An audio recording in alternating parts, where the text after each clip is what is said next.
Everyone. So in this video, I'm going to discuss to you one of the Spanish literature published during the time of Miguel de Cervantes Saavedra, which is the Don Quixote. So in other edition or in other published work of this novel, it is named as Miguel de Cervantes and in the Ingenious Gentleman Don Quixote of La Mancha. And La Mancha is one of the places in Spain. So let us first know who Miguel de Cervantes is. So when people think of the Spanish literature, they may be able to mention one author, Miguel de Cervantes Saavedra, otherwise just known as Cervantes. He was the author of the Don Quixote, and this magnificent novel probably has not been read by even these individuals, the Spaniards. They perhaps only even know of such a novel because of a highly successful musical called Man from La Mancha. So named because that was the province in Spain where Don Quixote and his squire Sancho Panza resided. And he was born in 1547 in the town of Alcalá de Henares. He became a soldier in Italy in 1570 and lost the use of his left hand in the Battle of Lepanto in 1571. So meaning his left hand was injured during the Battle of Lepanto. Attempting to sail back to Spain in 1575, he is captured by Algerian pirates, attempted to escape 3 times, and was finally ransomed. Returning to Spain was not the end of his troubles. He was not initially successful in his writing and was twice jailed for debt and falsifying bookkeeping records. He finally began to achieve success around 1606. He was already by then almost 60 years old. So matanda na siya that time. So this success continued until to his death on April 23, 1616, which is the same day that William Shakespeare died. So what is this novel of Don Quixote or the novel Don Quixote? So El Ingenioso Hidalgo Don Quixote de la Mancha is a novel written by Miguel de Cervantes Saavedra. Published in 2 volumes decade apart in 1605 and 1615, Don Quixote is considered the most influential work of literature from the Spanish Golden Age, and it regularly appears high on lists of the greatest works of fictions ever published. So this is on the screen you are seeing the artwork of Pablo Picasso, the Don Quixote. So last year in Spanish, here is the painting entitled Don Quixote. It was drawn in 1955 and includes the Spanish literary figure Don Quixote, his squire Sancho Panza, and his horse Rocinante. So you will meet them later on. It was published in France as celebration of the 350th anniversary of the original publication, where or when the Don Quixote was published by uh, Saavedra. So, who are the main characters of this novel? So, as cited earlier, first we have Alonzo Quijano. Is a retired country gentleman nearing 50 years of age, living in an unnamed section of La Mancha with his niece and housekeeper. While mostly a rational man of sound reason, reading romances or books of chivalry and excess has had has had a profound effect on Quijano, leading to the distortion of his perception and wavering of his mental faculties. In essence, he believed every word of these books of chivalry to be true, though for the most part, the content of these books is clearly fiction. Otherwise, his wits in regards to everything other than chivalry are intact. So, meaning, Alonso Quijano in this story of Don Quixote, or story Don Quixote, novel Don Quixote, is a vivid reader of stories, most specifically the chivalry, or those stories which depicts chivalry. So that's why after reading all these stories, 'di ba, when we were kids, whatever we read or kung ano man nababasa natin sa mga na bedtime stories, yung mga kinukwento sa ating bedtime stories, yung mga nabasa natin na fairy tale, gusto na rin natin na maging tayo yung nasa story. So, naging ganun yung naging attitude or character ni Alonzo Quijano in this novel na whatever na binasa niya na which talks about chivalry, gusto niyang maging isang chevalier. So ano kaya naging adventure niya? Kung kayo si Alonzo Quijano, na you want yourselves to be the main character of your own story. That's why you want to imagine things. Your imagination, gusto niyo siyang i-fulfill. So, ganun yung naging character ito ni Alonso Quijano. Kung saan, kung ano yung nabasa niya sa isang novel, which talks about the chivalry, gusto niyang i-simulate niya. Gagawin niya yung pagiging isang chevalier. So, next character in this story is his neighbor, Sancho Panza, and asked him to be his squire, promising him governorship of an island. So, itong si Don Qui- ay, si Alfonso Quijano. So, siya yung nagyaya kay Sancho Panza na samahan siya sa kanyang adventure. But actually, Sancho Panza is, although, ano, he doesn't want to be involved in that adventure, imaginary adventure. So, actually, ang difference nilang dalawa in this novel is the first character, Alonso Quijano, is living in imaginary state and Sancho Panza in real life. The uneducated Sancho agrees, and the pair sneak off in the early morning hours. So Sancho Panza was not aware that Alonso just wants to fulfill his imagination on the story of the chivalry. So, syempre, uneducated siya. Sumama lang siya. So, ito, as you can see on the picture, Don Quixote is the one who is riding a horse, and the other one here is Sancho Panza. So who is this Rocinante? So he decides to go out as a knight errant in search of adventure. Gusto niyang maging isang knight din. So kaya ang ginawa niya, nagsuot siya ng isang pang knight. Alam niyo naman knight, diba? May helmet. So he dons an old suit of armor, renames himself Don Quixote de la Mancha, and names his skinny horse Rocinante. So doon niya nag-start yung adventure niya na uh, he dresses himself as a knight. So next we have designates a neighboring farm with Alonso Lorenzo as his lady love, renaming her Dulcinea del Toboso, while she knows nothing about this. So wala siyang kaalam-alam na sinama na siya ni Don Quixote doon sa kanyang adventure, imaginary adventure, na gusto lang pala ma-fulfill ni Don Quixote yung kanyang imagination, that he wants to become a chevalier, a knight in shining armor. So their series of famous adventures begin, starting with Don Quixote's attack on Windmills that he believes to be ferocious giants. So sabi niya, these ferocious giants are dangerous. Actually, tatlo yun. Akala niya ferocious giants. So ang nangyari, sinugod niya yon together with Sancho. Yan. So, yung nakita nyo kanina na na picture, station nila ni Sancho Panza sa Plaza de España sa Madrid.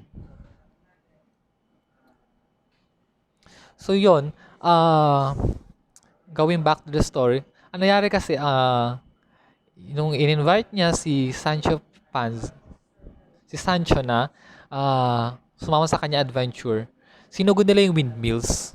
So, sino ba naman ang mag-iisip na ano? Kasi ang nangyari, di ba, papapansin nyo, sa ibang novel, katulad na nabasa ni Don Quixote, ang mga chevaliers, hindi yan nagbabayad ng mga pinupuntahan nilang bahay. Lagi silang wina-welcome ng mga tao dun sa bahay na yon.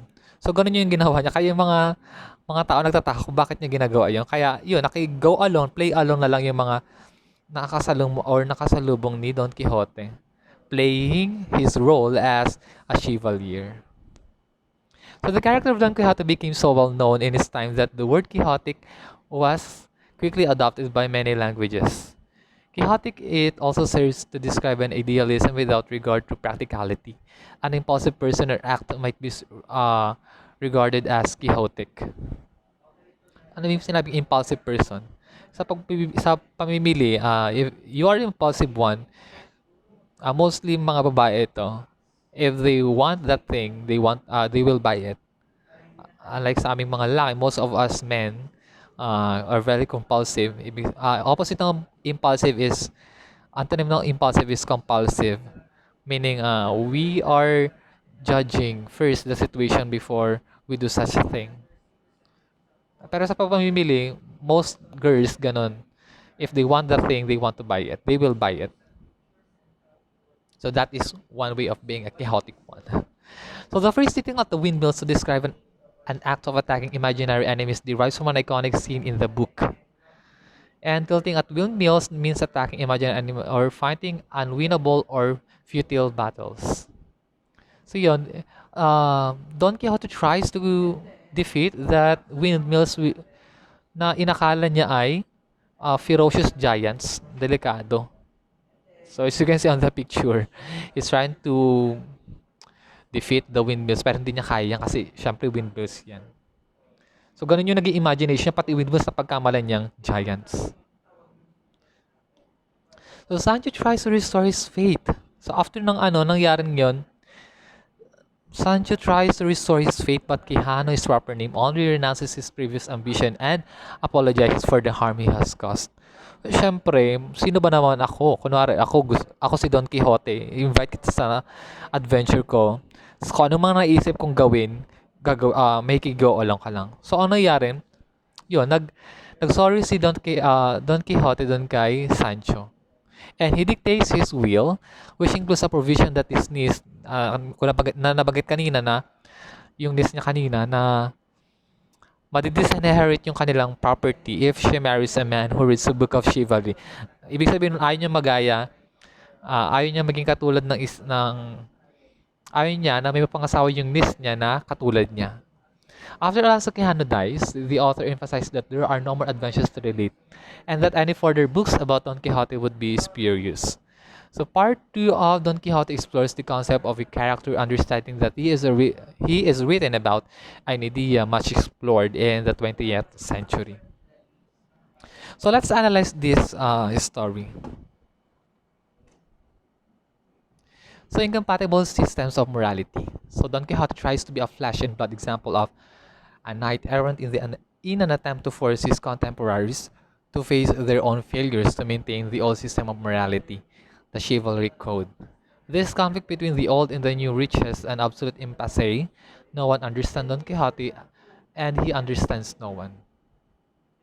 So yun, walang nakaintindi dun sa ginawa ni Don Quixote at wala din naintindihan si Don Quixote.